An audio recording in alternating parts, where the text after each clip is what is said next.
Hi, this is Father Elio OFM CAP. In the last video, I have explained to you about the main division of the philosophy.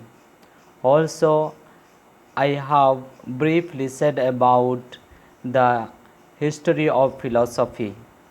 And in today's class or in today's video, I am dealing about the Greek philosophy, the Greek pre-philosophical age. In this, mainly I will be discussing about the spontaneous and reflective thought. What is that spontaneity? The spontaneity is that man wanders. Man wanders. This is the beginning of the philosophy, the starting point of the philosophy. The philosophy starts with the wonderment of man.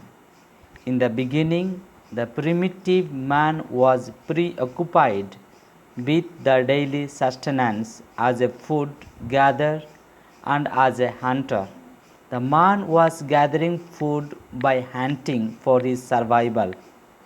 But as the man learned to get settled down and learned the art of cultivation and the domestication of the animals, he had enough of leisure time to think. Then he began to be aware of himself, and he began to look around the world and began to wonder and marvel at the world. This was the first stage of the beginning of the philosophy. The second stage of starting of the philosophy is reflective thought. Reflective thought begins when the period of spontaneity thought closes or stops. Then, what is that reflective thought? The reflective thought is that in the beginning, man was not satisfied with elementary explanation of things.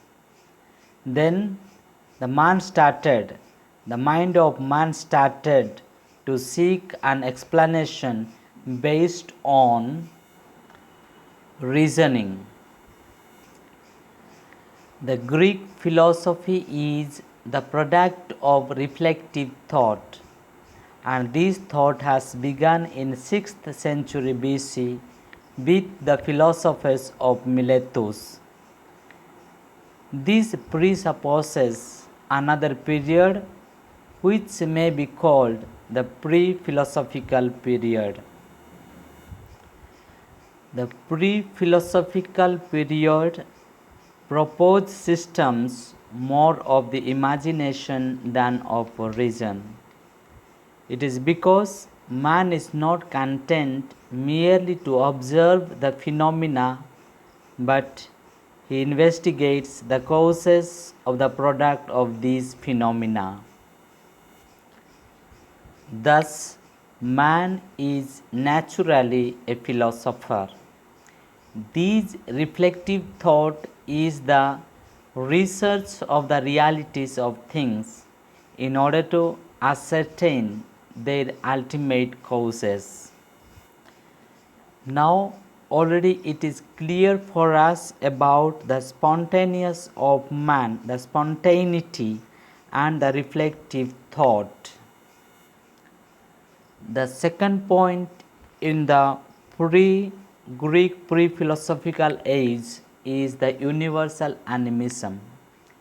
Before the philosophy began, primitive man saw in every phenomena a genie or God. God placed before the great spectacles of nature face to face. The primitive man saw in every phenomena a genie or God, which animates, which gives life, the every single phenomenon and the entire universe. The primitive man has experienced only of what happened in the world of man. And such experience showed them that every event is the effect of the will, and that will is God. That means there is somebody behind everything, and they consider every effect of nature as the product of the will, and that will is God. That God which manifests itself through all the phenomena. As man has observed the world, the universe, he has seen that the God has placed before the great spectacles of nature face to face. That is, with the starry sky and with the rain, and the sun which regularly descended to earth, with the springtime which clothes the earth once more in grass and flowers, and with autumn which despoils them, and stationed at the bank of the stream, or gazing upon the sea which violently changes the calm level of its water into wild waves. Man, observing that everything proceeds in the human world from a will, was induced to see also in these phenomena a will, and hence a living, voluntary being that was the causes of these phenomena. Here mostly man has explained that, and man has observed that, man has brought into his thought that the God has created everything, and he has found a lot of goodness. At the same time, he has found a type of violence. That means there is a constant creation or construction, and there is a distraction. Then the man has began a thought that if God is the animator, if God is the creator, if God is everything for all, then the same God has created, and again is it the same God is destroying, and that was the doubt of man. Hence he began the second thought, that is anthropomorphism. In anthropomorphism, man explains about the concept of God in the term of being. In this stage, man attempted to represent for himself the gods who were in charge of the phenomena of nature, and he imagined them as men. The anthropomorphism, the gods move on the same plane with men, having the same likeness and the unruly passions, although they are superior to men and lead a higher life. In anthropomorphism, we find that man tells this world animated by gods who had the human form, had its poetic representation according to Homer: the sun, the moon, the river, the ocean, night and days. All these things hide some divinity. Even men live under the influence of these divine forces. Love and hate, war and peace, life and death move under the influence of these gods. At one time favorable, auspicious, at another time malevolent.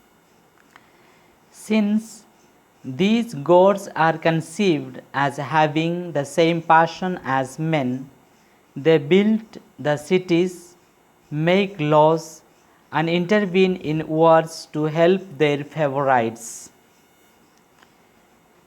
They infuse in men courage, fear, and terror, and punish the ungrateful by inflicting evil on them. And Zeus is the father of gods and of men. The primitive man also tried to explain the origin of the world through various cosmogonies, the mythological interpretation of the world. The poem of Hesiod, namely Work and Days, tries to explain how the different gods fashioned this world. After him came the Ionic thinkers to dwell once more on the problem of the rise of the world. But in a new fashion we find, which indicates the departure from the period of mythology to that of philosophy. Here in anthropomorphism, it is clearly mentioned that in the beginning the man brought God, that God is superior to man in the form of men, and God is having the same likeness and same unruly passion of man, and God looks like man, only God is superior to man, and God influences everything, and God is all in all. And later he has developed a different thought, that if the God is of everything, then what is the use of the man? And finally he has brought this as a mythology, and he has started the philosophy. Here I conclude the pre-philosophical age, and in the next video I will be presenting about the cosmological period.